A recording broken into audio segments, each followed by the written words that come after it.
Well, we've got some unfortunate news for a majority of people who watch this show because alongside COVID and, of course, delicious, healthy urine, it turns out that microplastics are also stored in the balls.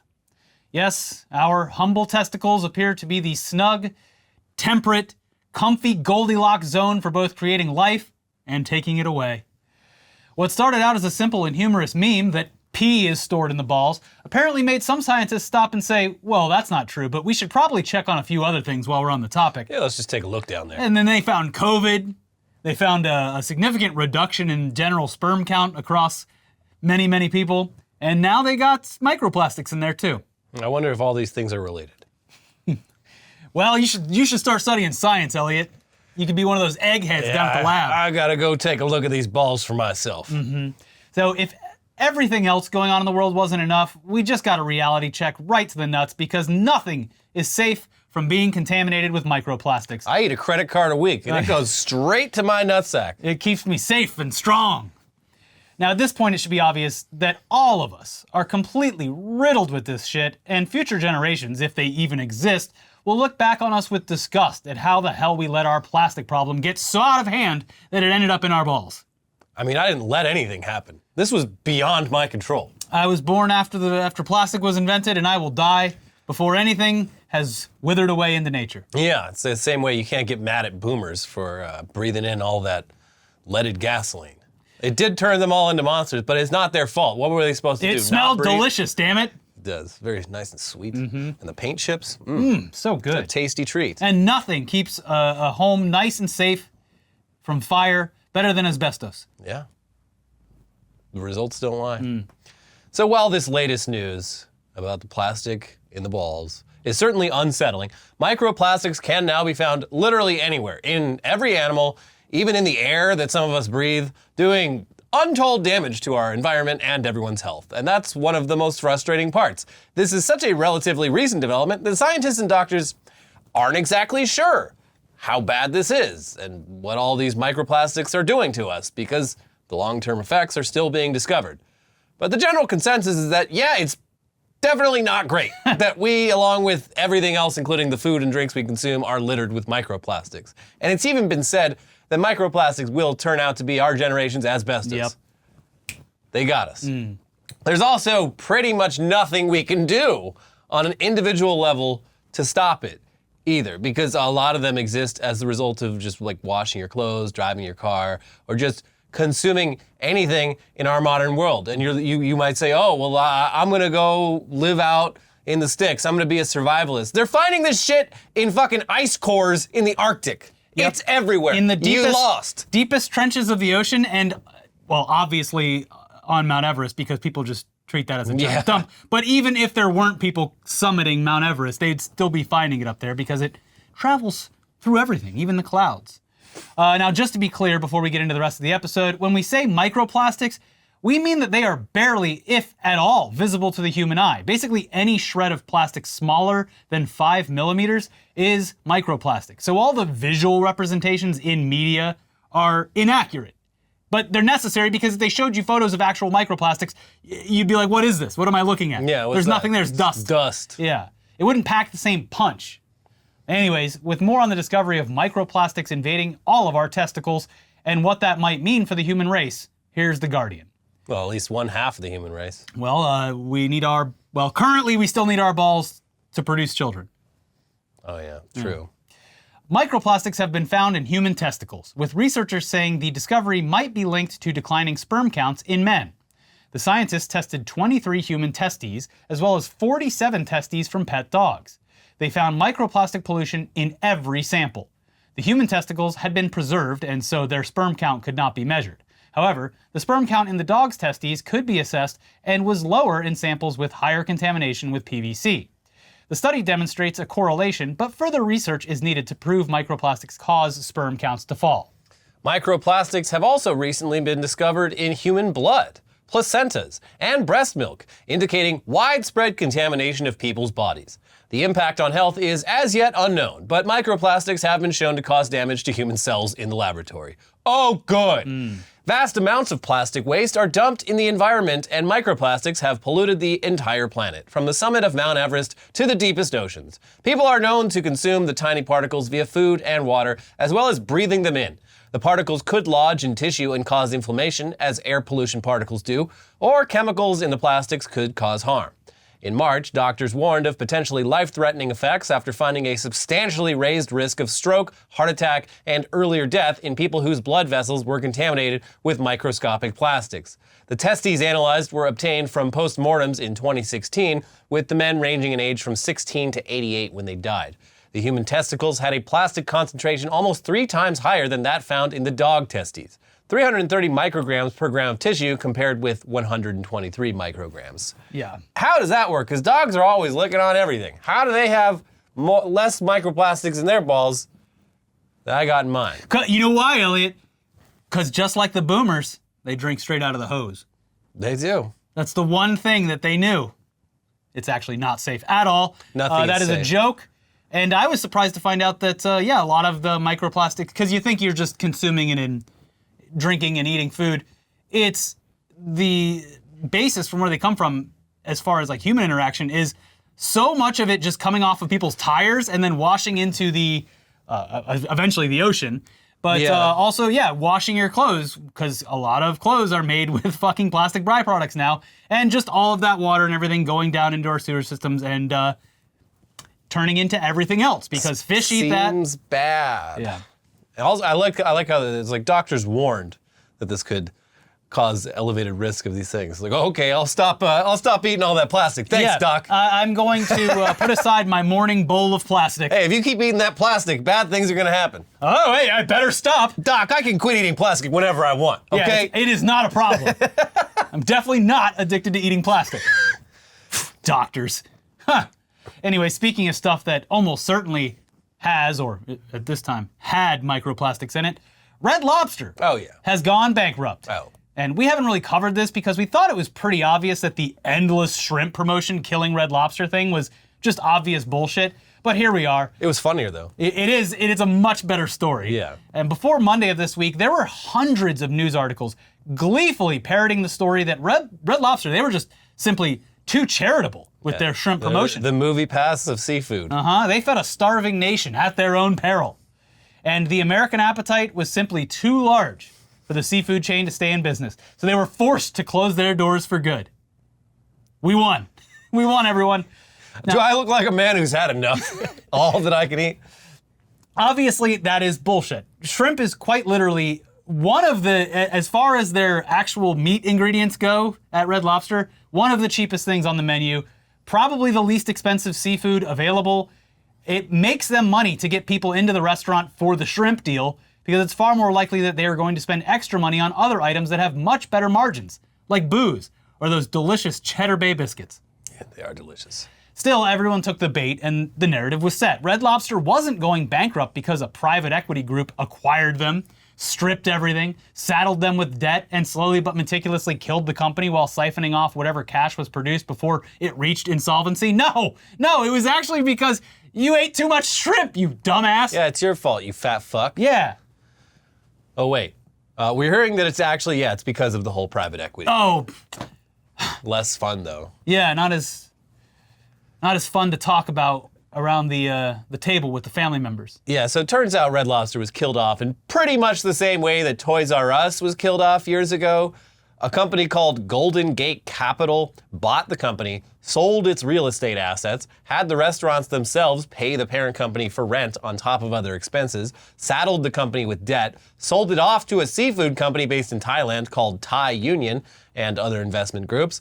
The pandemic hit, people's preferences and habits changed. Red Lobster was already a brand in general decline for years, and there you have it, a bankrupt company that probably could have survived and maybe thrived if it had leadership and owners who simply wanted to run a restaurant chain and not act like gamblers at a casino. And we're gonna be clear again with this whole endless shrimp ruined Red Lobster narrative. The endless shrimp promotion did lose the company money, but only around $11 million over the reported quarter. The company itself was saddled with $1 billion in debt. Yeah, that's a very small slice of their problem.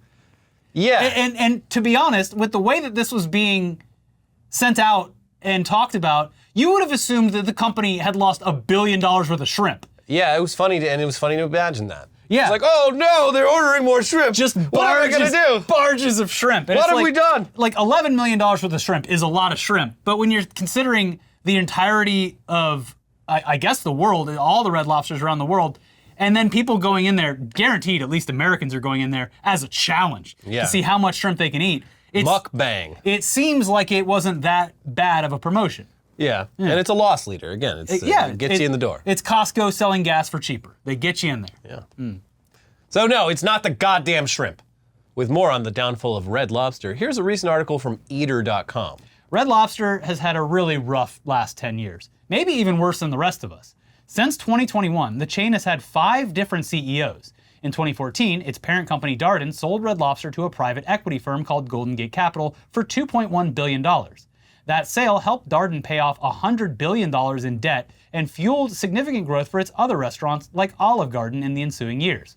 Following the sale of Red Lobster to Golden Gate, the chain's real estate assets were also sold off, which meant that the restaurants now had to pay rent on these locations to their parent company. As such, the company was stuck in leases for underperforming restaurants that it couldn't afford.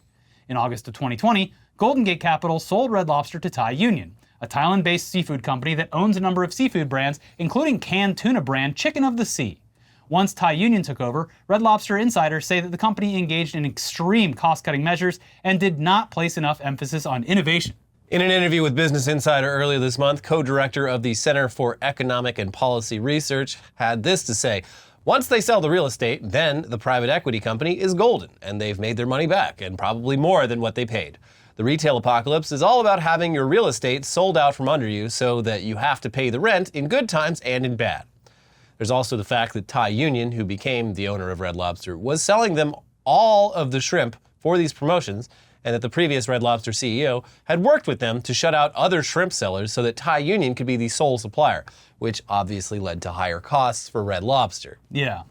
So yeah, seems bad, though it's nice to know that when companies are intentionally destroyed for whatever value they have left, just stripped for parts, their downfall will be blamed entirely on you for being a big, fat, greasy, sloppy American who just can't stop shoveling endless shrimp in your gaping maw. It's all your fault. Yeah, look at you with your little bib on. Yeah, that's not, you're too bad your body's so big the bib is just like only protecting a little bit of your chest and you're still getting fucking shrimp grease and guts all over you. Yeah, be careful when you drive home after Red Lobster. And no, we're not talking about the booze. We're talking about the butter covering every single part of your body. Yeah. You're gonna be slipping all over that wheel. Your foot's gonna slip off the pedal. God, I hope you're not in a Cybertruck. Yeah, look at you greased pig.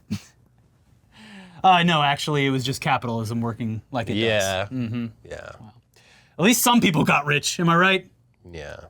Good for them. Now, speaking of people who simply cannot stop eating, a recent story started making the rounds about a woman who became addicted to cheese and had to go to rehab in order to get off the cheese. Listen, I like cheese a lot, and I can it's delicious. It is very good. I can if This woman was eating blocks of cheese. If I have a wheel of some cheese in my fridge, it's gonna get eaten, probably at a rate that is not healthy.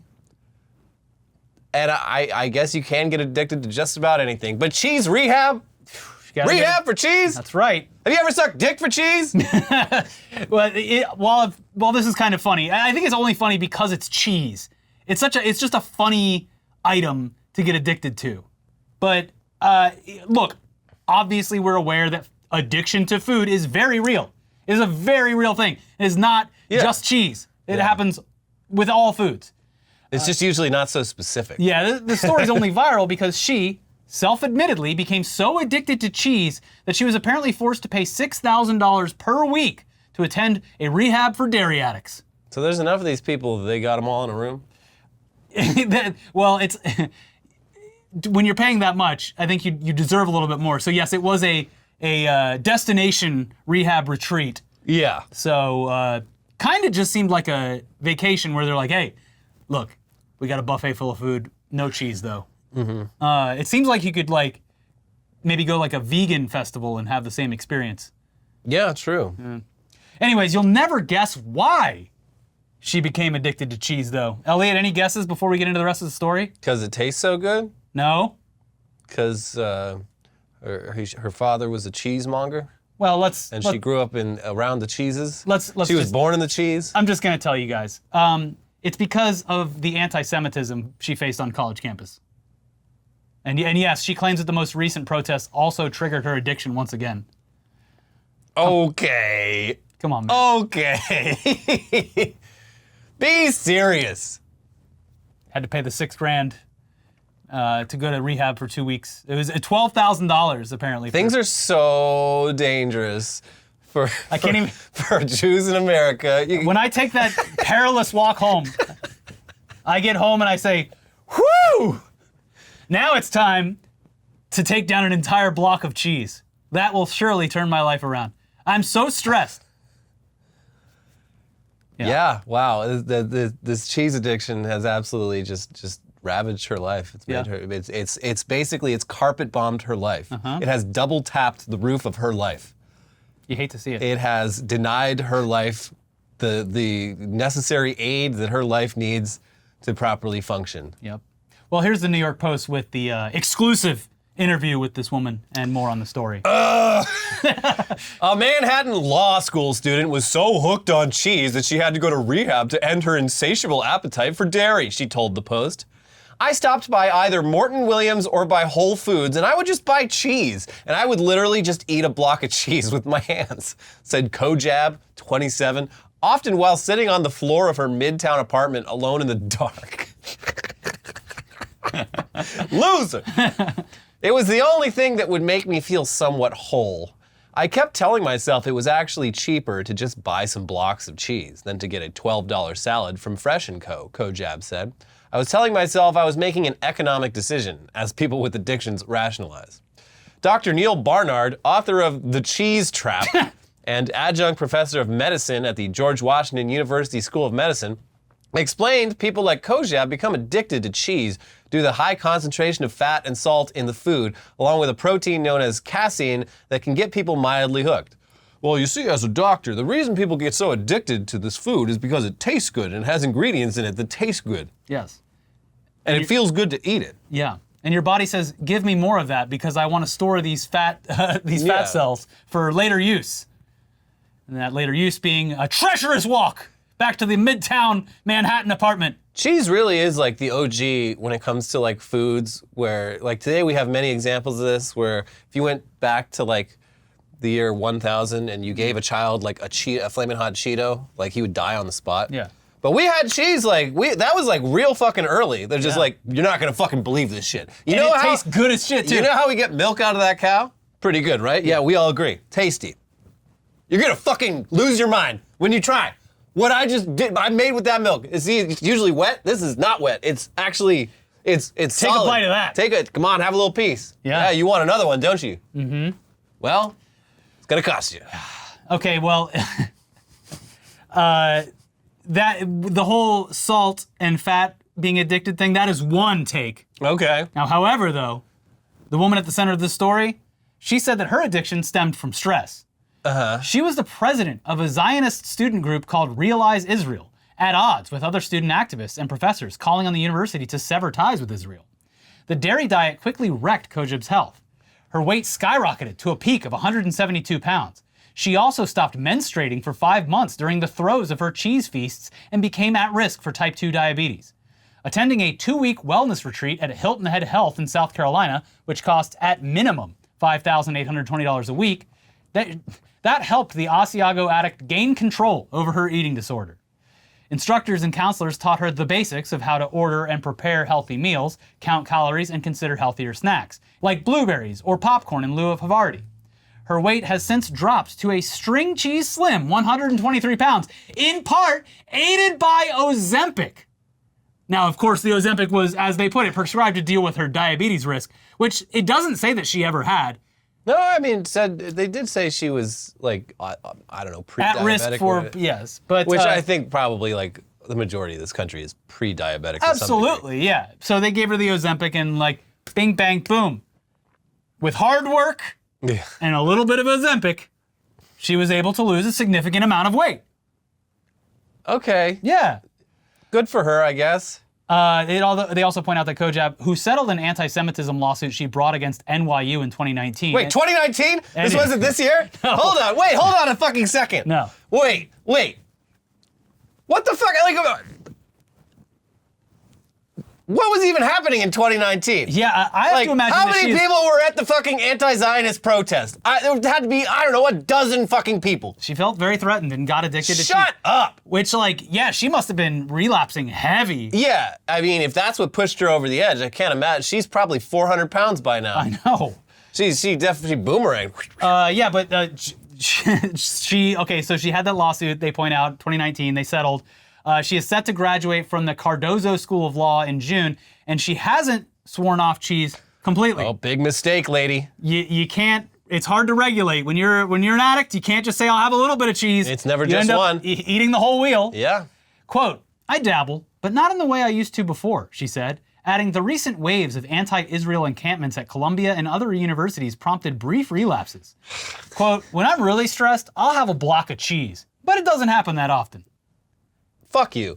That's like being a little stressed. I'm gonna do this entire handle of whiskey.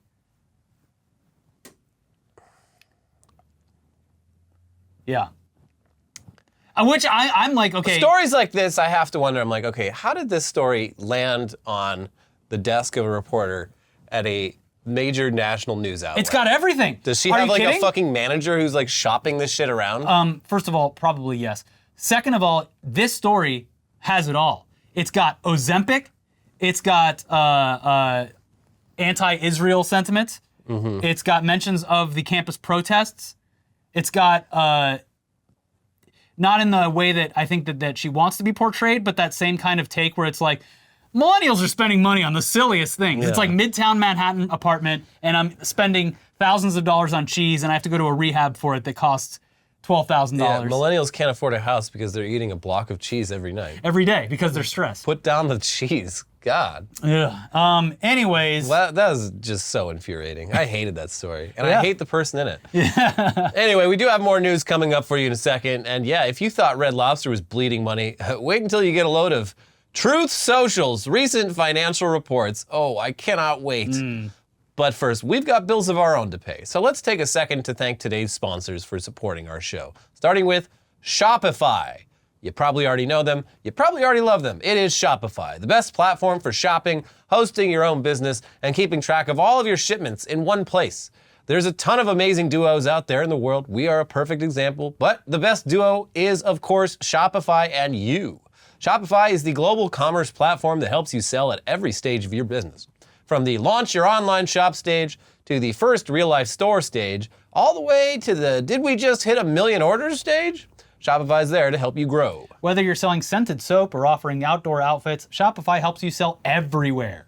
From their all-in-one e-commerce platform to their in-person POS system, wherever and whatever you're selling, Shopify's got you covered. Shopify helps you turn browsers into buyers with the internet's best converting checkout, up to 36% better when compared to other leading commerce platforms. No matter how big you want to grow, Shopify gives you everything you need to take control and take your business to the next level. We love Shopify's simple and easy to use app because it keeps track of all your online shipments. You can even connect other platforms so that your tracking is all in one place. Shopify powers 10% of all e-commerce in the US. And Shopify is the global force behind Allbirds, Rothy's, and Brooklinen, and millions of other entrepreneurs of every size across 175 countries. Plus, Shopify's extensive help resources are there to support your success every step of the way. Because businesses that grow with Shopify. Sign up for a $1 per month trial period at shopify.com/itdaily, all lowercase. Go to shopify.com/itdaily now to grow your business, no matter what stage you're in. Shopify.com/itdaily. This episode is also sponsored by Yahoo Finance. Wouldn't it be great if you could see all your investments and retirement accounts in one place? With Yahoo Finance, you can consolidate your views from multiple accounts into one hub and access the expert analysis that you need to tend to your entire portfolio with confidence. How do you think Elliot keeps tabs on all of his Nvidia stock that he bought once 5 years ago and refuses to ever sell? Let's get straight to the point. You want to grow your portfolio to deal with the rising cost of inflation, to pay off your debt or your mortgage, pretty much anything standing in the way of you and financial freedom, right? Well, with Yahoo Finance, you get access to the news, data, and tools that you need in order to help reach that financial freedom. For more than 25 years, Yahoo Finance has been the brand behind every great investor. Whether you're a seasoned investor or are looking for that extra guidance, Yahoo Finance gives you all the tools and data you need in one place. They are the #1 finance destination, producing a holistic look at the financial news cycle, including breaking news, original editorial perspectives, analyst ratings, independent research, customizable charts, and so much more. With a community of over 90 million users each month, their real strength is helping you on your way to financial success. For comprehensive financial news and analysis, visit the brand behind every great investor, yahoofinance.com, the #1 financial destination.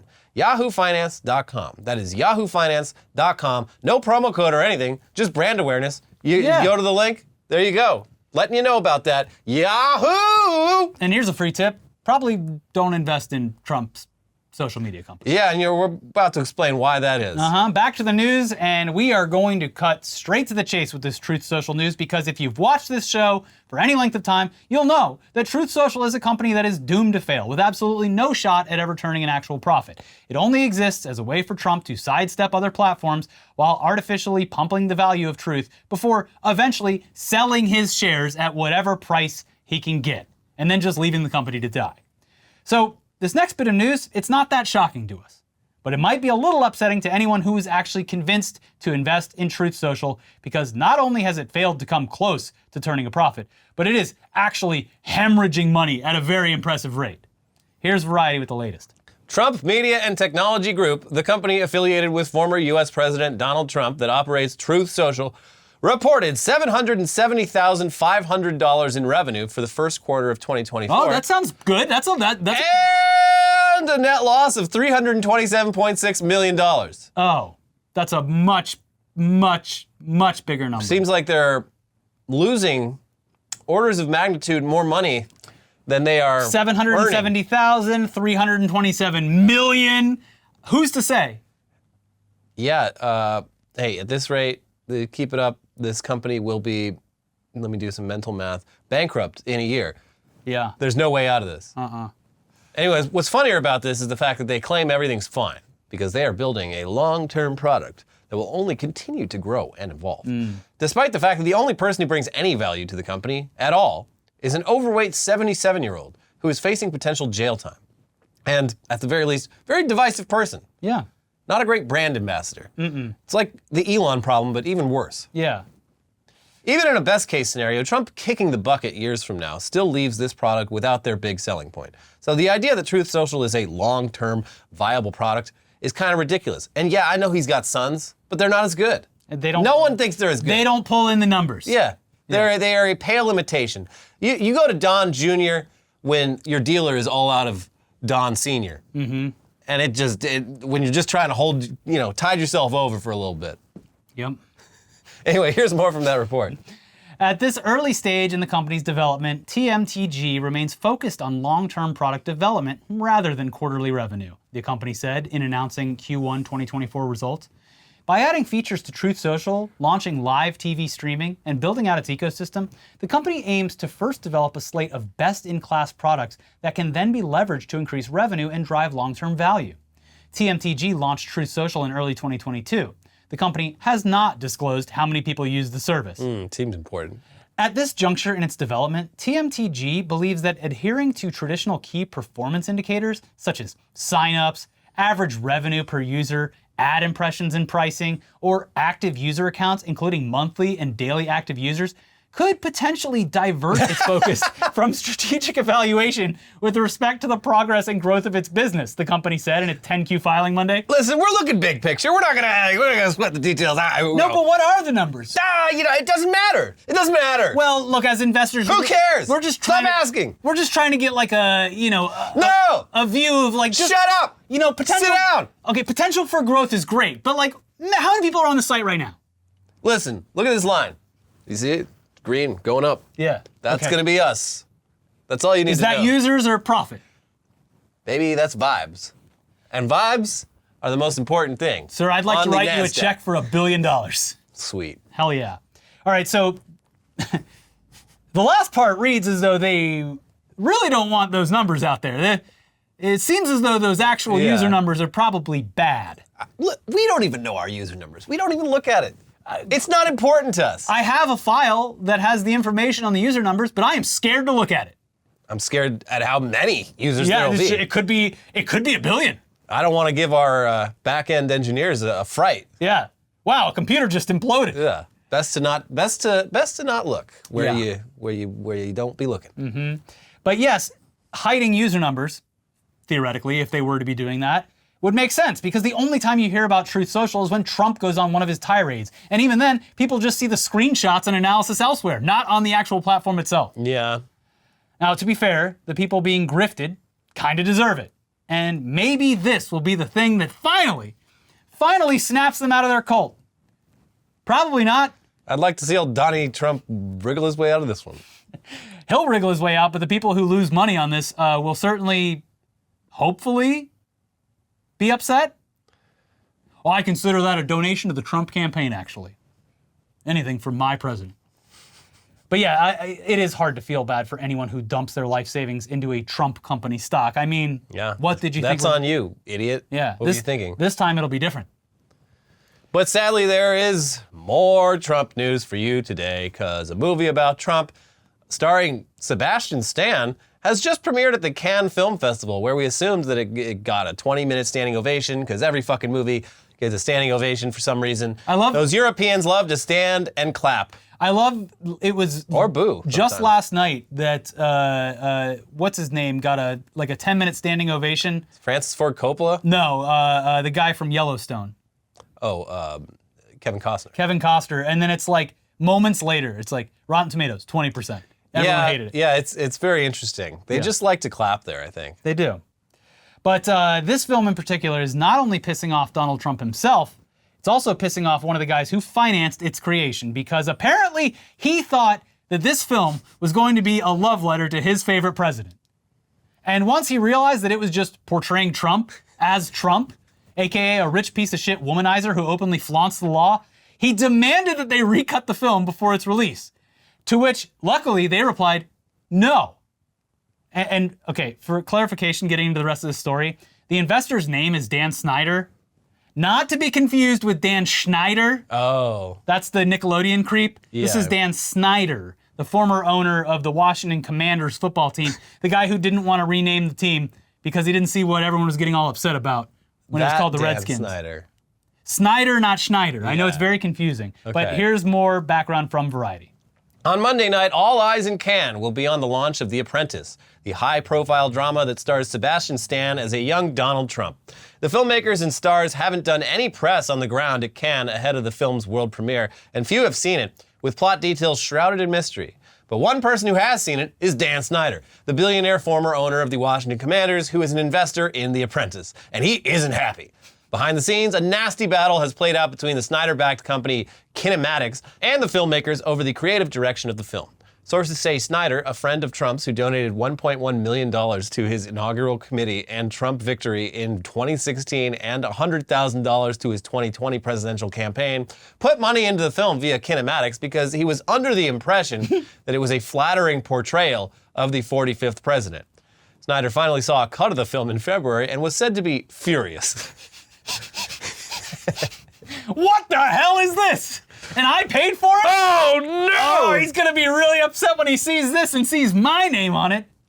Kinematics' lawyers were enlisted to fight the release of The Apprentice, and the cease and desist letters began flying. Now, essentially, the company, despite being backed by Snyder, are under no obligation to abide by his demands. And he wasn't the only person or entity invested in this fucking thing, so, oh well. Also, and I've been waiting the whole story to say this, I cannot wait until all the Trump fans, all the MAGA heads are now demanding the Snyder Cut be released. The one that makes... Oh, fuck! We want the Snyder Cut of the Donald Trump film. The Dan Snyder cut. The Dan Snyder one, the one that makes Trump look amazing. Yeah. I'm excited for this movie. Sebastian Stan's a great actor. Yeah. I could see him pulling it off. Yeah. Well, by the time this video goes up, the film will have already premiered, and it goes to Cannes, it gets picked up for distribution. It'll be out at some point later this year, probably. But despite only a handful of people having seen the film by the time this airs, the Trump campaign has already threatened to sue the filmmakers. The campaign? Yes. Not Trump himself? Well, he does business through many entities. I guess so. Elliot. So, quote, "We will be filing a lawsuit to address the blatantly false assertions from these pretend filmmakers," the Trump campaign's chief spokesperson, Stephen Chung, said in a statement to Variety. "This garbage is pure fiction which sensationalizes lies that have been long debunked. As with the illegal Biden trials, this is election interference by Hollywood elites who know that President Trump will retake the White House and beat their candidate of choice because nothing they have done has worked." Chung's statement continues, "This film is pure malicious defamation, should not see the light of day, and doesn't even deserve a place in the straight-to-DVD section of a bargain bin at a soon-to-be-closed discount movie store. It belongs in a dumpster fire." He's kind of hyping it up. They should use that as the promotional material on the film. You know, I think they probably will. Yeah. If they know anything about marketing, this is a great idea. I think that would potentially happen, but apparently... Is this even going to see wide release before the election? I don't know, but apparently this is from what I've heard, a very serious take on Trump as a very bad person. Yeah. And there's a scene where he actually abuses one of his ex-wives. Yeah, which was that's in the court record. Yes, so imagine this Dan Snyder guy being like, they're probably going to talk about how Trump's great and he built that wall totally and everything, Yeah, right? no, his dead ex-wife, she said that he... beat and raped her. Yes. And that is apparently in the movie. I mean, if it happened and you're telling the story of that period of his life, seems pretty important. Mm-hmm. But let's round out today's episode with something that is not Trump-related. But hit on another theme of the story that we like to cover, disappointing children. Yeah. We love it. The Glasgow Willy Wonka experience was the most recent example of trying to cash in on an experience for children, only to turn their dreams into nightmares. But it happens all the time, all over the world. We just got another new example of kids being disappointed and frightened by lackluster events based on popular IP. A Bluey event in Las Vegas was ruined when kids were upset by the character just being a guy in pajamas with a full beard hanging out of Bluey's face. Yeah, it wasn't even a real costume. That's not Bluey, no! It wasn't even like a rented costume. It was literally a onesie. And it looked like a makeshift Bluey head, but it wasn't covering anything. It was like, what do they call them, like a kigurumi? Where you put the hood up? Yeah, that's not Bluey. They couldn't get like a mascot costume? Well, so, okay. Call up your local furry. This is actually, it's both people. It's both the event, because it was at like a bar or something. It's their fault for trying to do a fucking Bluey event. It was not an official event. No, but it's the parents' fault because everyone just saw like Bluey event. They're like, oh, we can go get drunk and the kids can have some run around and do something. Let's all go. So they thought like a couple people were gonna show up and like hundreds showed up and they're like, we're here for the officially licensed Bluey event that you promised. Yeah. When that wasn't the case. Well, hopefully this hurts Bluey, because it's teaching American children to speak with an Australian accent, and I can't fucking have the funniest possible outcome. Can't have that. Here's Kotaku with more. Dirt Dog Las Vegas earlier this month advertised a special Bluey-themed hangout on May 11th featuring the hit Disney Plus show streaming on TVs, free face painting, games, desserts, and most importantly, Bluey herself. Wait, Bluey's a girl? I guess so, waving to kids and posing for pictures. As local broadcast affiliate Fox 5 reports, the event exploded on Facebook with thousands of RSVPs, only for each family who actually showed up and waited in lines out the door to be met with the crushing disappointment of some dude in a Bluey tracksuit wearing a printed tarp hood on his head. Oh, hello, children. It's me, Bluey. It's me, your favorite Australian sheepdog cat, Bluey. Now, we're doing 2-for-1 appetizers and $1 margaritas. Yeah, get the parents in here and you kids stay out here and play with the giant Jenga. It continues, I was mad, one little girl told Fox 5. We could see his beard. He looked unexpected. One mother told the news outlet that the kids were unsettled by the obvious imposter. That's not Bluey. The obvious imposter, and some were visibly upset or crying on their parents' shoulders. The event's Facebook page quickly filled up with warnings. Do not go. I repeat, do not go, wrote one person. I got there and there were moms already coming out saying how bad it was, wrote another. I went over and saw the employees that have onesie on. Photos showed an average-looking sports bar filled to the brim with kids while the Bluey in question stood behind a folding table.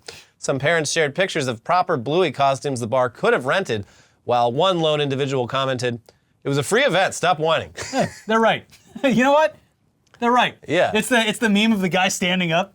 Hey, hey, you know what? This was a free event. Yeah, Shut up. The Willy Wonka one was like it was $50. It was like $50 per person for like so that you have a right to be pissed off about that. If you're showing up at a fucking sports bar in Las Vegas for free, that's on you. Mm-hmm. Las Vegas is the home of the grifts, the home of the swindle.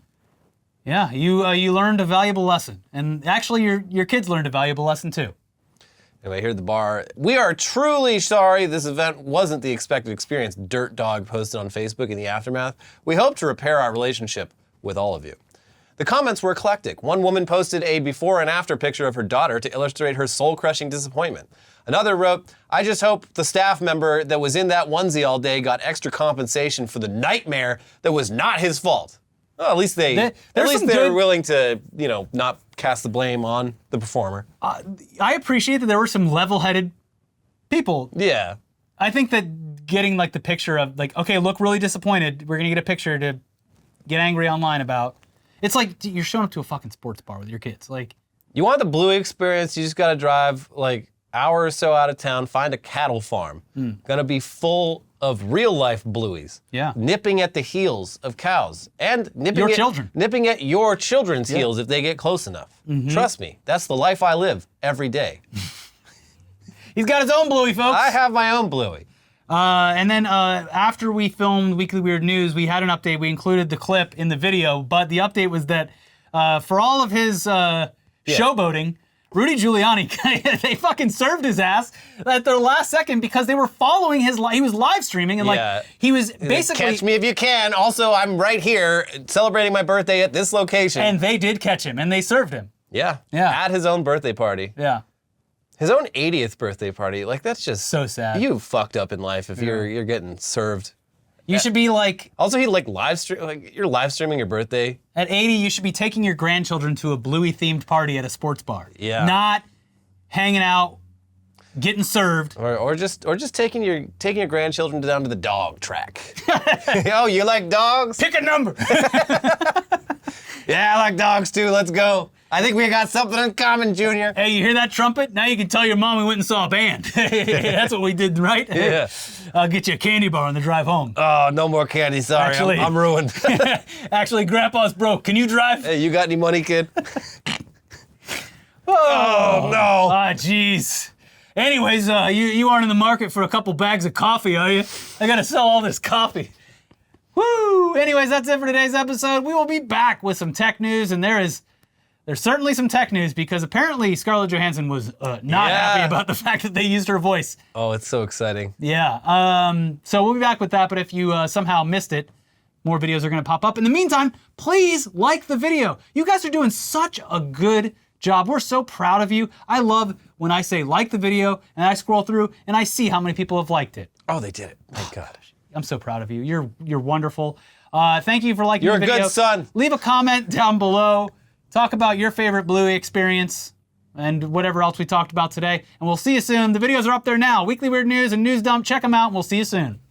Bye.